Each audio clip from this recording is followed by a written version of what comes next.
ಮಾನ್ಯ ಅಧ್ಯಕ್ಷರೇ, ಇವತ್ತು ಒಂದು ಐತಿಹಾಸಿಕ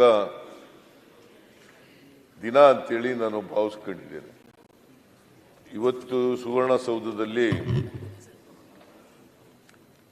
ನಿಮ್ಮ ಅಧ್ಯಕ್ಷತೆಯಲ್ಲಿ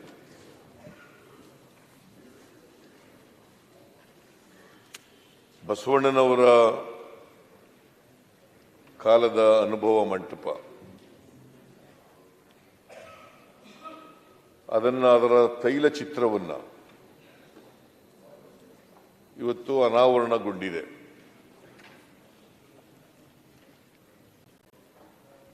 ನನ್ನ ಸೌಭಾಗ್ಯ ಅಂತ ತಿಳ್ಕೊಂಡಿದ್ದೀನಿ ನಾನು. ಈ ಅನುಭವ ಮಂಟಪ ಏನು ತೈಲ ಚಿತ್ರ ಅನಾವರಣ ಆಯಿತು, ಅನಾವರಣವನ್ನ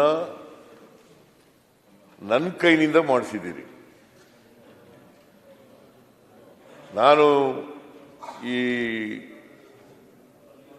ಅನುಭವ ಮಂಟಪದ ತೈಲ ಚಿತ್ರವನ್ನು ಅನಾವರಣ ಮಾಡಿರ್ತಕ್ಕಂಥದ್ದು ನನ್ನ ಸೌಭಾಗ್ಯ ಅಂತ ಭಾವಿಸ್ಕೊಂಡಿದ್ದೀನಿ.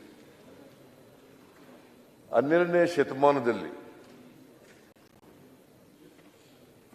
ಬಸವಾದಿ ಶರಣರು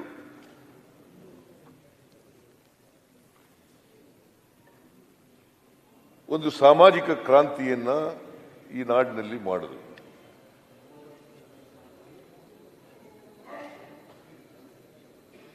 ಯಾಕೆ ಸಾಮಾಜಿಕ ಕ್ರಾಂತಿಯನ್ನು ಮಾಡಿದ್ರು? ಸಮಾಜದಲ್ಲಿ ಅಸಮಾನತೆ ಇದೆ, ಜಾತಿ ವ್ಯವಸ್ಥೆ ಇದೆ,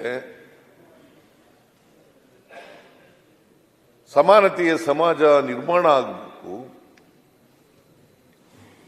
ಅನೇಕ ಧರ್ಮಗಳಿದ್ದಾವೆ, ಜಾತಿಗಳಿದ್ದಾವೆ. ನಾವೆಲ್ಲರೂ ಕೂಡ ಮನುಷ್ಯರಾಗಿ ಬಾಳ್ತಕ್ಕಂಥ ವ್ಯವಸ್ಥೆ ಇಲ್ಲ. ಅದಕ್ಕೋಸ್ಕರ ಈ ಅಸಮಾನತೆಯನ್ನ, ನಮ್ಮ ಸಮಾಜದಲ್ಲಿರ್ತಕ್ಕಂಥ ಅಸಮಾನತೆಯನ್ನ ಹೋಗಲಾಡಿಸಿ ಒಂದು ಸಮಾಜ ನಿರ್ಮಾಣ ಆಗಬೇಕು ಅಂತಕ್ಕಂಥ ಕನಸನ್ನ ಬಸವಾದಿ ಶರಣರು ಕಂಡಿದ್ರು.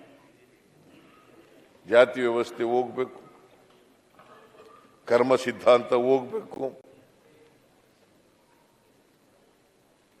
ಮೇಲು ಕೀಳು ಅಂತಕ್ಕಂಥದ್ದು ಹೋಗ್ಬೇಕು,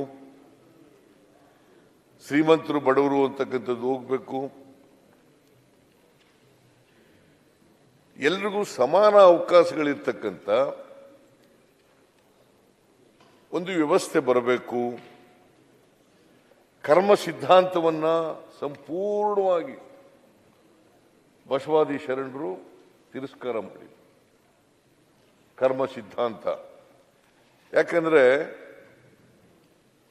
ಈ ಕರ್ಮ ಸಿದ್ಧಾಂತ, ಮೌಢ್ಯಗಳು, ಕಂದಾಚಾರಗಳು ಇವುಗಳನ್ನ ಹುಟ್ಟಾಕಿ ಅದನ್ನ ನಂಬ್ಕೊಳ್ಳೋ ರೀತಿ ಮಾಡಿ ಜಾತಿ ವ್ಯವಸ್ಥೆ ಆಗಿರ್ತಕ್ಕಂಥದ್ದೇ, ಅಸಮಾನತೆ ನಿರ್ಮಾಣ ಆಗಿರ್ತಕ್ಕಂಥದ್ದೇ, ಮೇಲು ಕೀಳು ಆಗಿರ್ತಕ್ಕಂಥದ್ದೇ, ಅದು ಧರ್ಮ ಅಲ್ಲ. ಬಸವಾದಿ ಶರಣರು ಬಹಳ ಸುಲಭವಾಗಿ ಧರ್ಮವನ್ನು ವ್ಯಾಖ್ಯಾನ ಮಾಡಿದ್ರು. ಏನಪ್ಪಾ ಅಂತಂದ್ರೆ,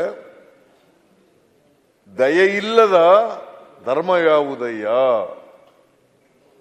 ದಯೆಯಿಲ್ಲದ ಧರ್ಮ ಯಾವುದಯ್ಯ, ದಯೆಯೇ ಧರ್ಮದ ಮೂಲವಯ್ಯ,